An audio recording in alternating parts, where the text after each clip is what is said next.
There's a new update, guys. Hobb announces that the new season will be coming out end of February. Season one's gonna be released. They're planning to probably advertise as well because it says here, we're in the home stretch and excited to ship Underlords 1.0 soon and get the word out to a wider audience. So in season one, some things we can expect would be the battle pass, city crawl, hero item rotations, and some UI updates. So it seems like Valve's very, very serious about updating Underlords and making it a real big thing. They're really appreciative of all the efforts that all of you have been putting into the game and enjoying the game and all the feedback that everybody has provided.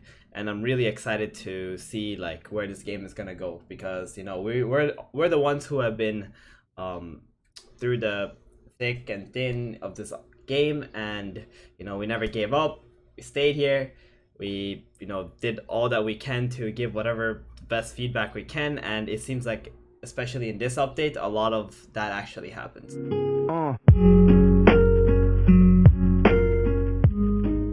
Some general stuff. The only really important thing here is that the Underlords, they put a block input for 1 second when the Underlords show up on round 10, so you can't misclick anymore. Don't be spamming for more than 1 second because then maybe you might still misclick, but at least now we won't face that issue of like randomly clicking an Underlord while we're moving around our units. That won't happen anymore. That's really nice. Underlord changes and Essex damage support. So it doesn't take away 20% of her health anymore. It's at 0, so that's really nice. So your Essex doesn't just die after casting 2 end of medicines. And Enthrall armor reduction changed from 5 to 10. To be honest, I didn't even know this changed. Like, I didn't even know that Enthrall reduced armor ever. And if the units are 2 cells away from the target that's enthralled, they will not chase after the enthralled target. So only the units that are within 2 cells of the enthralled target will actually hit that target. So there's going to be fights where, let's say one of your units is hitting a low HP unit really far away. It's not going to like run away from it to just chase after this enthralled unit. And then by the time it gets there, it's already finished. And now you just lost the fight because your units just ended up running around for like 5 seconds. Healing support also got changed. They did the self damage from 20% to 5%. It's really weird because this and Essex, healing support and Essex was by far the best Underlord, like out of all the 6 options, right?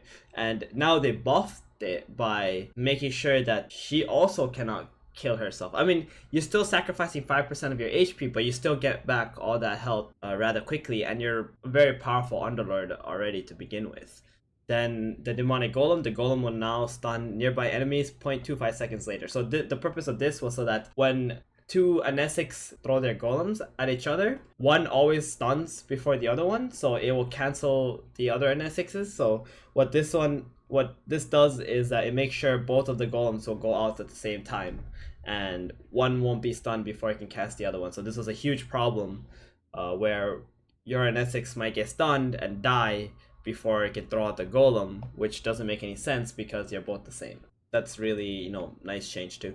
Then the golem also got some changes. So in earlier games, it does a little bit less damage than before. What Kat said was that it had an average of 300 something DPS. Now it starts off with like 200 DPS, and then it scales higher into the late game.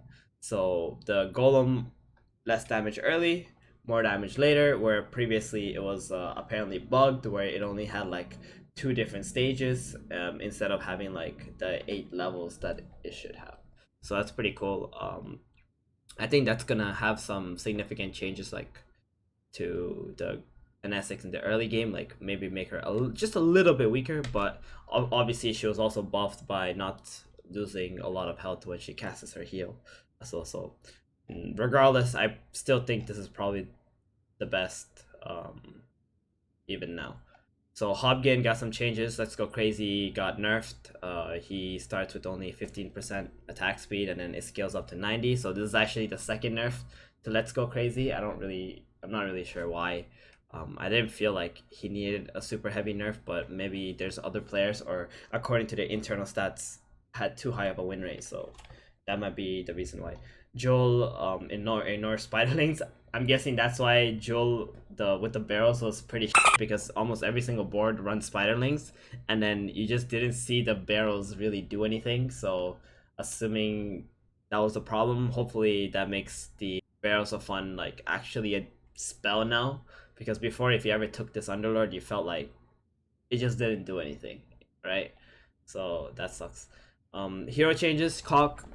So on the third level, he doesn't have the 0.35 delay between the mini stuns, so he can't just like solo a melee unit and they won't be able to cast any spells. So this is a huge nerf to 3-star Clockwork. And 3-star Clockwork was probably like one of the best 3-stars in the game, and now he's back to just being a regular 3-star unit, just like anyone else. Doesn't have anything special when he hits 3 stars apart from having higher stats.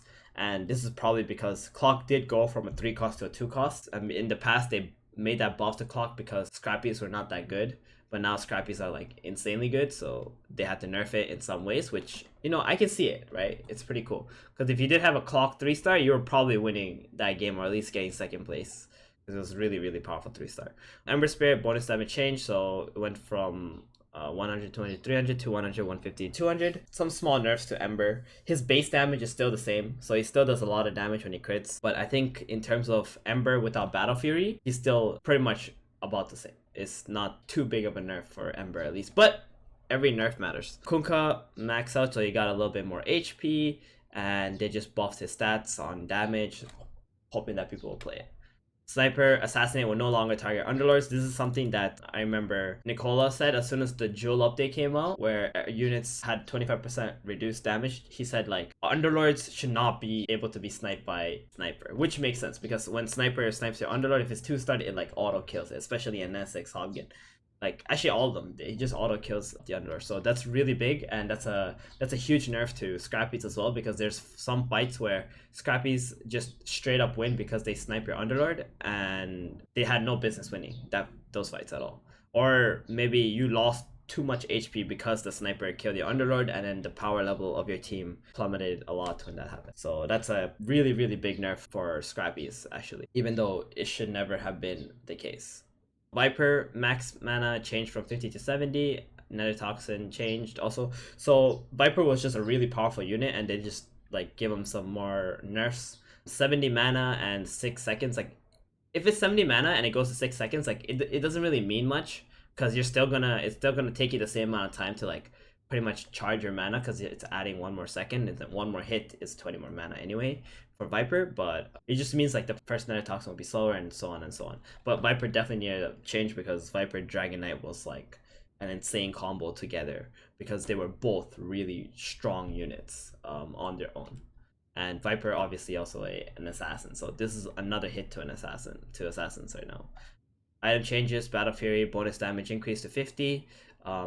Fixing interaction with Ember Spirit's Light, where Battle Fury could cleave damage to 4 additional targets rather than 2. So I think how Battle Fury works is like it only hits the 2 targets that are beside the unit that you're hitting, but when you hit with Sleight of Fist, what it did was it hit the 2 targets on the side and the 2 targets on top and bottom, because the game read is like Ember Spirit is like above the target or something. It just was, I guess that's what their coding was, and that's why when you had Battle Fury on Ember, it just did so much damage, because it could hit up to like 4 different boxes, whereas the regular Battle Fury on a unit just hit like the 2 units on the side only. That's a big nerf to like Ember Battle Fury. Obviously he won't be able to like do 80% of Assassin's damage if you have Ember Battle Fury and the opponent's all stacked up, but it's still gonna do a lot of damage, right? And they also increase the damage to 50, so the crit's gonna do more, and it's still gonna hit every single target, and still gonna hit 2 additional targets with the cleave. So I don't think like Ember with Battle Fury is bad, but it is a small nerf, but still it's gonna be the best in slot item for the guy.